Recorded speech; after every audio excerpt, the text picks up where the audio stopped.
Good morning, fellow fundraising friends. Thank you so much for joining me today for our next edition of Coffee with a Consultant.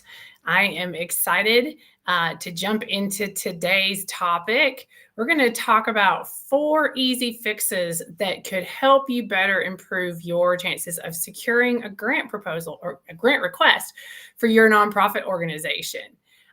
One of the things that I talk to new nonprofits about a lot, or nonprofits that are just getting started in grant writing, is kind of their credit worthiness. So that's something we're going to dive into today.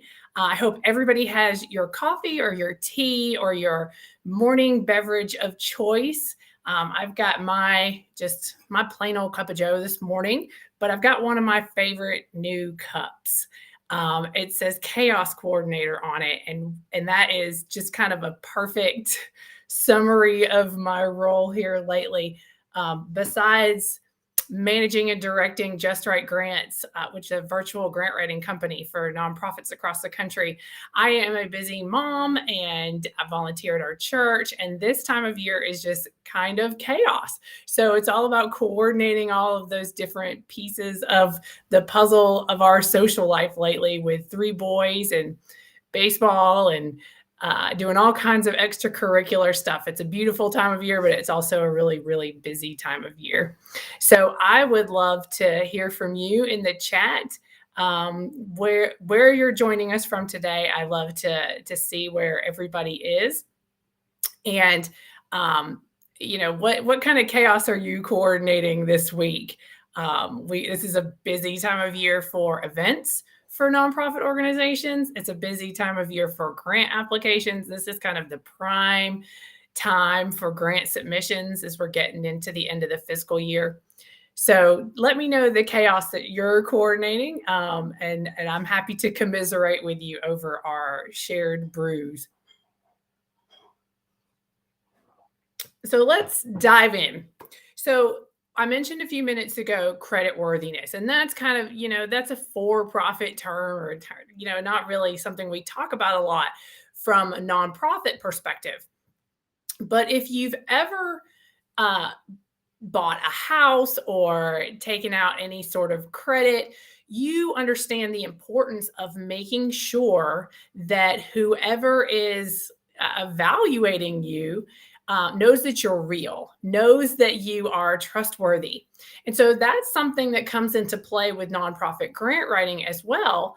The funders need to know that your organization has stability, that you are going to be around if they make that grant request, or they fund that grant request for you. And grants are so competitive. You want to make sure that your organization stands out amongst that competition. They need to know that if they invest in you, that you're going to manage those funds wisely, and you're going to use them for the philanthropic purpose that you say that you're going to. That you have everything lined up and you're ready to go, right? So same thing if you've ever filled out an application for credit. You've got to be able to say, here's my income, here's our expenses. We're able to manage this well. So we want to make sure that your nonprofit is essentially doing the same thing to grant funders. There's 4 elements that can really make your organization right off the bat look as though you may not be credit worthy or even real yet. So that can be a little scary, that a grant funder may think, oh, this organization isn't real, right? When your nonprofit is very real.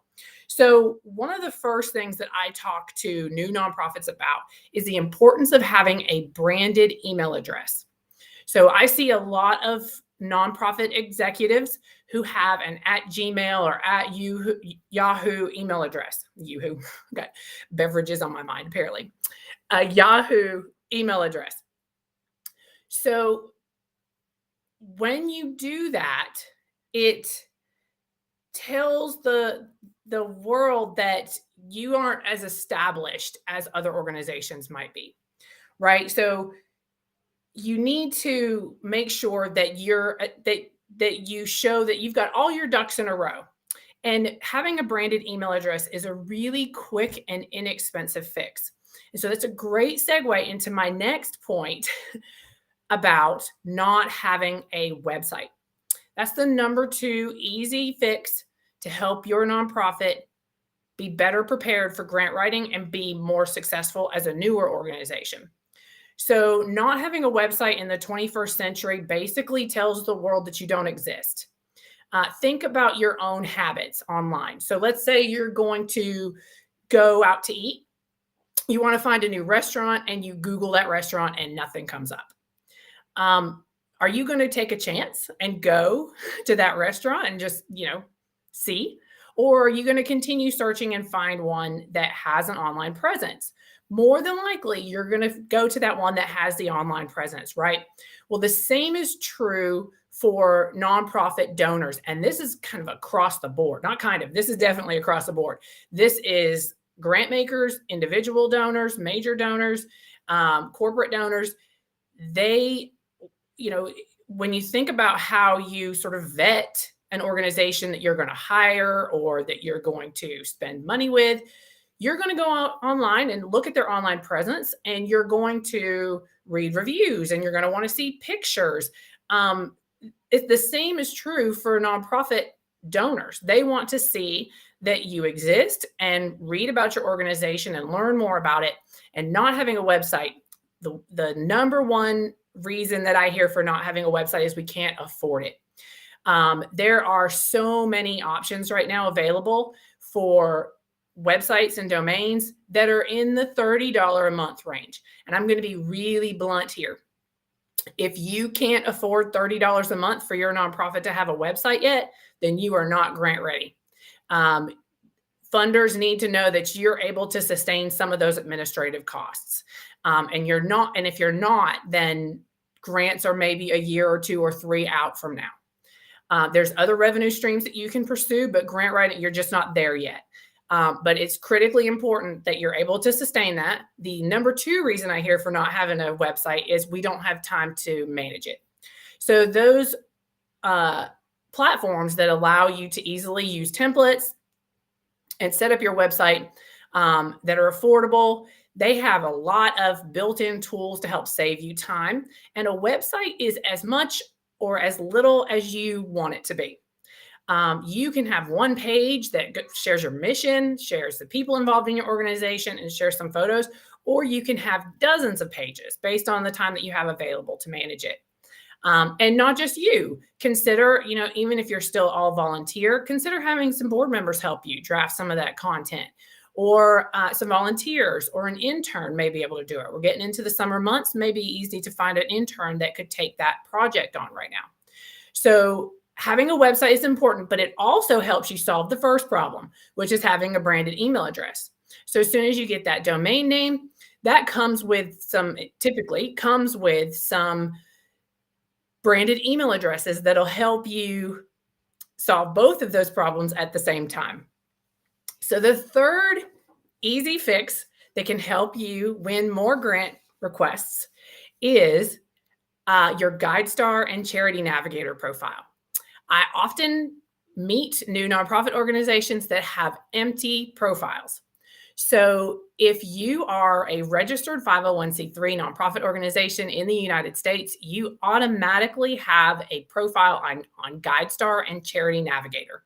They are both nonprofit assessment databases where donors can go online and look at some of the public stuff about the organization. So your board of directors, your CEO, your mission, some financial data that's included in your 990 form, just kind of prettied up version of your 990. But that's where it stops if you don't go to those websites and complete those profiles. There's some nonprofits that have 5-star ratings on there. So that's kind of the pinnacle that you want on both of those platforms, because it shows that you've entered data beyond your 990, you're engaged in the portal, and you're sharing more than what's absolutely bare minimum required of you, right? So again, there's time invested in that, but you can build it over time. You don't have to do it all at once. It may take some time and some resources to get to a 5-star rating, but you can easily go on there and look at some other 5-star rated organizations, see what they're including, and just slowly start building that profile. Savvy donors are going to go out there, because you and I know, as donors ourselves that support other nonprofit organizations, that there can be a lot of organizations out there that you may think, I'm not quite sure that I want to write them a check. So if they're on the fence about that, then they can go on to both of those platforms and get a little bit more information about your organization before necessarily reaching out to you. So they may use it as a screening tool, and donors can search on both of those platforms to say, I'm interested in supporting organizations that are involved in animal welfare in Texas. So they can search by that and have your organization come up, and that could be the very first engagement that they have with your nonprofit. So you want to make sure that you're putting your best foot forward on those. And again, it's completely free. You've got a profile out there anyway, whether you know it or not. You just need to go out there and claim it, and then start adding that information to it as you can.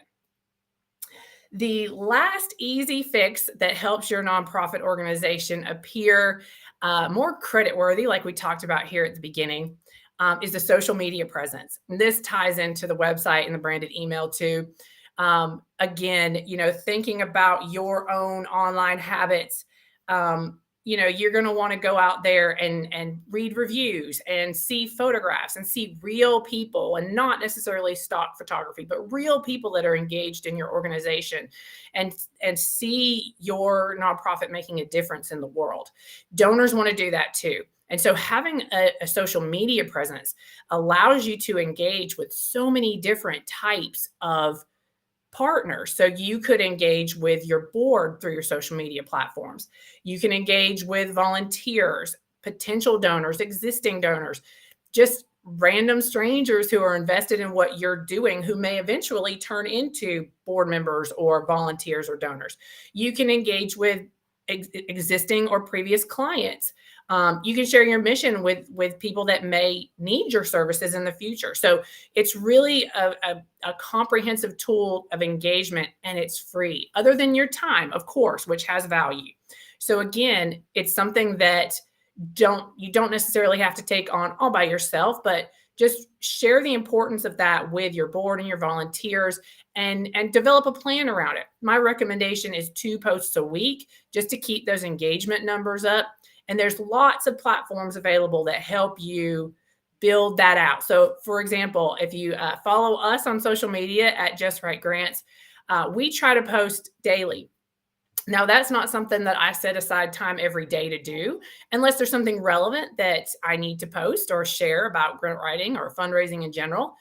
But there are platforms such as Hootsuite, which is, the top notch for online scheduling for social media.